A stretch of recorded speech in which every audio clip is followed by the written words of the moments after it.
Doctor साहब, supreme court में आज इंतखाबात के हवाले से केस की समाअत के दौरान हुकूमत ने पीटीआई से मुज़ाकरात के लिए मजीद वक्त मांग लिया है। क्या समझ रहे हैं कि क्या हुकूमत और तहरीक इंसाफ के दरमियान मुज़ाकरात में इस बार कोई नतीजा निकल पाएगा? मेरा तो ख्याल है कि मुज़ाकरात शायद ना हो, सही। क्योंकि आज बड़ा यानी अदालत जो है वो बहुत सुप्रीम कोर्ट रिस्ट्रेन का मुजाहरा करते हुए और उन्होंने एक बड़ी क्लैरिटी के साथ आज हुकूमत को जो है हदायत दी है, हुकूमत को भी और पीटीआई भी वहाँ मौजूद थी। लेकिन उसमें जो अहम बात है वो ये है कि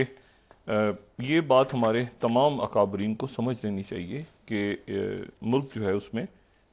हर अदारे का अपना किरदार है, अपना रोल है, और उसमें सुप्रीम कोर्ट ऑफ पाकिस्तान आइन और कानून के तहत वहाँ पर आइन बनेगा, कानून साजी होगी, सब कुछ होगा, इंटरप्रिटेशन यहाँ होगी। अगर वहाँ पे कोई तरमीम आएगी तो उसके लिए 2/3 मेजॉरिटी चाहिए, अगर बिल है तो वो एक्ट चैलेंज हो जाएगा। मतलब एक कानून है हमारा। तो आज ये बहुत अच्छा हुआ कि मैं समझता हूँ जिसमें हुकूमत की तरफ से अटॉर्नी जनरल साहब भी गए और फारूक नाइक साहब भी पेश हुए और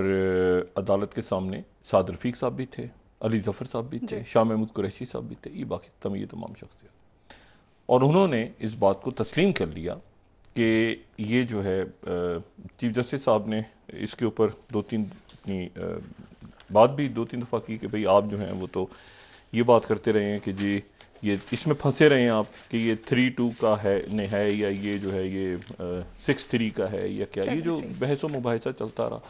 और ये तमाम जो गुफ्तगू होती रही पिछले दिनों, इसको अदालत ने काफ़ी इस पर दरगुजर किया। जहाँ तक मैं समझता हूँ कि इस पर रिस्ट्रेन किया, और ये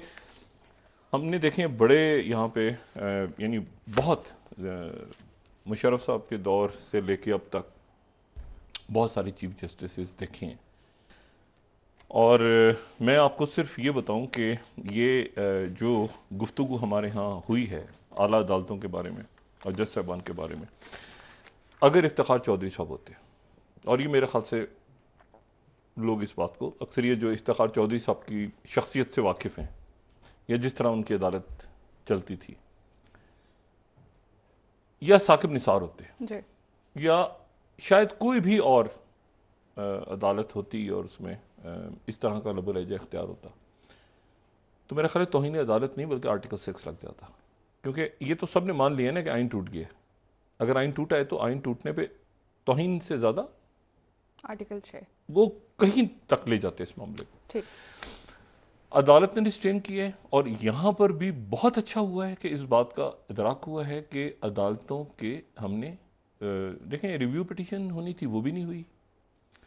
लेकिन अदालत के सामने बात की। वहां पर साद रफीक साहब ने जो गुफ्तगू की वो उनकी गुफ्तगू, उससे कोई शख्स इख्तिलाफ नहीं कर सकता। फैसले कैसे हुए, माजी में सियासी मुहर्रिकात थे, ज्यादतियां हुई, और वो सिर्फ जो है वो हमारे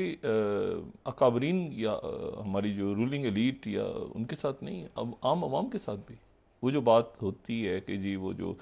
पार्लियामेंट में हुई कि जी वो सजाए मौत हो गई, सुनाई नहीं गई, हो गई, और उसके बाद बरी किया जा रहा है। तो ऐसा हो रहा है इस मुल्क में, हुआ है, और शायद होता रहेगा जब तक यहां से इस्लाहात नहीं होती अदालती निज़ाम में। लेकिन बात यह है कि इसमें कहीं ना कहीं तो हमने आइन को और कानून को रोकना है। तो हुकूमत जो है वो आज उसने मुनासिब बात की। अदालत 14 मई के फैसले पर कायम है। अब इससे कतई नज़र कि ये इलेक्शन 14 मई को होता है या नहीं होता, देखें, लेकिन सवाल यह है कि वो जो फैसला था, जो कि 4 अप्रैल का फैसला था, उसकी खिलाफ वर्जी हुई, इस पे अदालत जाएगी। अब यहां पर जो है वो इशू ये आया है कि जब अदालत के सामने ये बात की गई, 3-4 बड़े अहम रिमार्क्स आए आज।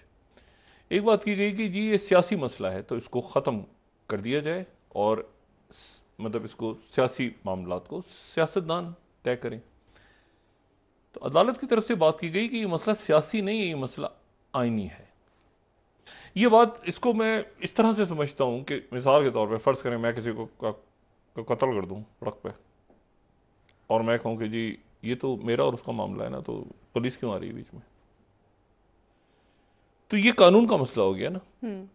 मैं कहूं यार ये तो मेरा दोस्त था, ये तो मेरे जानने वाला था, ये तो मुझे भाई, हमारे घर का मसला, मैं कत्ल कर दिया उसको, दोस्त था, मेरा भाई था, कोई फलान था, या मुझे मार देगा, तो नहीं, कानून आ जाएगा ना।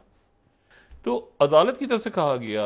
कि ये मसला सियासी नहीं है, ये मसला आपका सबका भी नहीं है, और हमने तो काबिल नहीं था कि आप डायलॉग करें, आपने खुद कहा था कि यार ये सारा कर लेते तो अच्छा है। लेकिन जो है वो ये मसला आईनी है कि 90 दिन। अब या तो 90 दिन को ये बढ़ाएं, कम करें, क्या करें, वो वहां पर अभी हम फंसे हुए हैं, ठीक है, क्योंकि वो 90 दिन से ऊपर हो गया मामला और हो चुका है ऑलरेडी। अब उसमें पीटीआई का कहना यह है कि हमें वापस जाने की इजाजत दी जाए, वन टाइम तरमीम कर दें, वन टाइम तरमीम करके हम फिर असेंबलियां तोड़ दो। अभी मामला हल इस हद तक तो हो गया है कि हुकूमत की तरफ से ये बात हुई, और बात हुकूमत की तरफ से भी यही हुई कि जी हम इसको पहले करने को तैयार हैं। अच्छा, और शाह महमूद कुरैशी साहब से जो पूछा अदालत, चीफ जस्टिस साहब ने कि आप मुज़ाकरात करने को तैयार हैं, ये फारूक नाइक साहब ने कहा कि अब जाहिर है फारूक नाइक साहब पीडीएम की तरफ से पेश हुए हैं ना, क्योंकि अटॉर्नी जनरल हुकूमत की तरफ से पीडीएम की नुमाइंदगी फारूक नाइक साहब कर रहे हैं, तो इसका मतलब पीडीएम ने वो बेंच तस्लीम कर लिया। तो अदालत ने भी यही बात की कि आपने वक्त जाया किया 3-2 की बहस में, और फिर उसमें ये कि दायरा कार पे बहस होती रही, ये भी एक अदालत ने बात की उसमें। तो मतलब है कि ये अच्छा है इसमें, और भी 1-2 दिन रह गए, यानी आज का ऑर्डर शायद आएगा, फिर उसके बाद समाज जो इसकी अगली होगी तो उसमें जाहिर है कि ये फैसला जो भी है वो अदालत करेगी। और शाह महमूद कुरैशी साहब ने कहा कि हम तो मुज़ाकरात नहीं करेंगे, बल्कि हमें तो इमरान खान साहब कहते हैं कि तुम बैठे क्यों, टाइम क्यों ज़ाया कर रहे हो, जबकि कोई ये तो मतलब हाँ ये तो कोई इसका रिजल्ट नहीं निकलेगा। तो अब जो है वो ये देखना है कि ये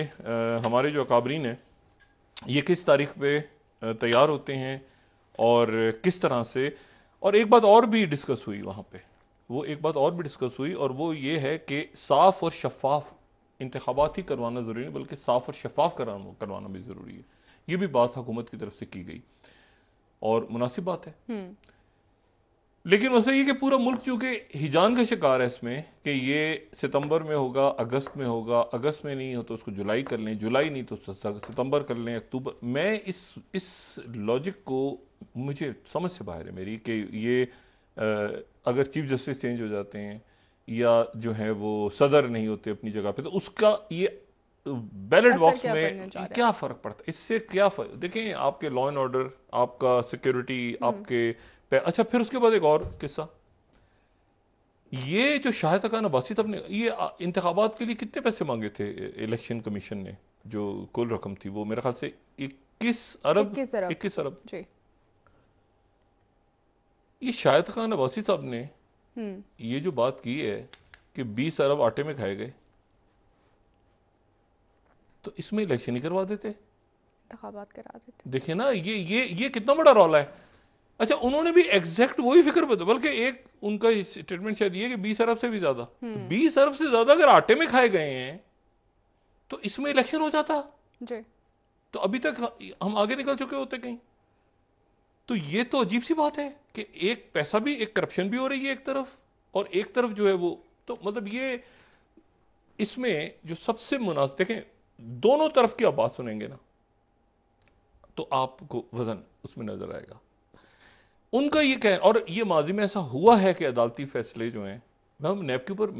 हमें तो कभी नैब की वाह हमने तो आज तक नहीं की, जुबान अल्लाह वाह, मतलब हम तो, हमारा तो नैब जो है वो एक पॉलिटिकल इंस्ट्रूमेंट के तौर पे यूज होता रहे, आइंदा नहीं होता तो ना होता रहे। और ये भी अदालत की तरफ से कुछ रिमार्क्स है कि ये भी कहा गया कि माजी में जो है वो रस्ते निकाले गए दरमियान में से, ये कुछ किया गया, यानी अदालत गालिबन ये मैसेज दे रही थी कि अब नहीं निकाला जाएगा कोई दरमियानी रास्ता, यानी अब कोई नजरिया जरूरत नहीं होगा। ये भी कहा गया पार्लियामेंट में बार बार के।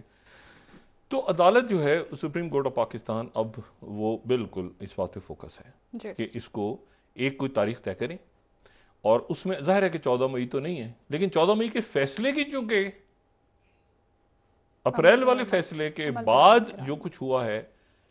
मैं हमेशा यही कहता बात मैंने कही भी इनके कुछ लोग 2-4 लोगों ने समझी भी, पर उसके बाद उन्होंने तकारीर नहीं की। मैंने कहा जी बात यह है कि ये बरीड अलाइव तकारीर जो आपकी है ना, इसमें अभी आप ना दें रिकॉर्ड, अभी आप कहेंगे जी स्पीकर असेंबली, वैसे तो 1 मिनट में वो ऑर्डर करेंगे तो उनके पास पहुंच जाएगा रिकॉर्ड, लेकिन बात यह है कि वो ये रह जाती हैं ऑन रिकॉर्ड, जो गुफ्तगू हुई है ये रह जाती है, ठीक है। और आपने बेनज़ीर भुट्टो, मैं फिर वही जिक्र आ जाता है बार बार, बेनज़ीर भुट्टो साहिबा कभी कभी वो अदालतों के बारे में उनके इस कदर मोहतात उनकी गुफ्तगू रही हमेशा। जिन लोगों ने भी बेनज़ीर भुट्टो साहिबा के साथ वक्त गुजारा है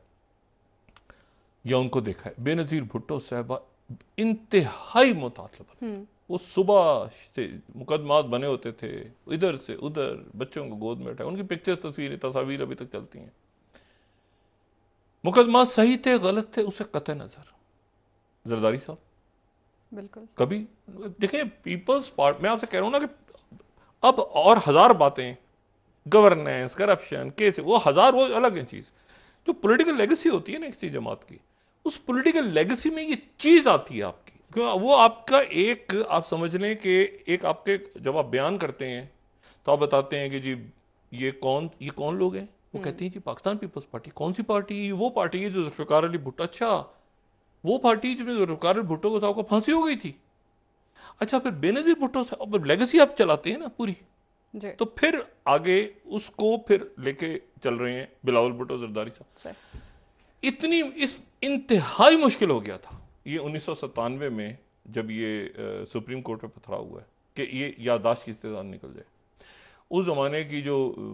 वीडियोस और ये जो क्लिप्स थे सारे, ये भी बड़ी मुश्किलों से अब कहीं दस्तयाब होते हैं। बहुत जो है मियाँ साहब का भी दायरा है, उनका भी कहना है, और हम लोग भी नहीं उसको चलाते।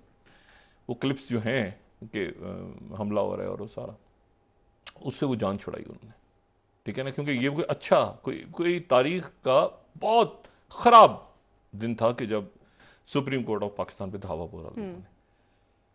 और उस जमाने में जाहिर है कि अखबारात थे, लेकिन अखबारात में भी खबरें थी, मीडिया नहीं था इतना ज्यादा, लेकिन हर एक इशू ये है कि उससे जान छुड़ानी। अब अगर आपने ये करना है दोबारा, ये एएनपी नहीं करेगी, उस हर पार्टी की अपनी एक वो होती है ना, मतलब एक लेगेसी को लेके चल रहे हैं ना, एएनपी नहीं करेगी, बलोच नहीं करेंगे,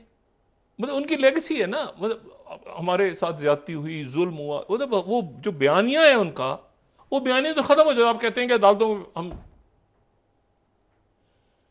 अब मुस्लिम लीग नून जो है नवाज को दोबारा उस बयानिए की तरफ पलटना भी नहीं है दोबारा, जिससे, और ये मैं ऐसे नहीं कह रहा कि जान छुड़ाई है, ये डिस्कशंस हुए हैं हमारे इन, मतलब मरकजी क़यादत के साथ डिस्कशंस हुए हैं कि वो 97 से जान छुड़ाई जाए किसी तरह,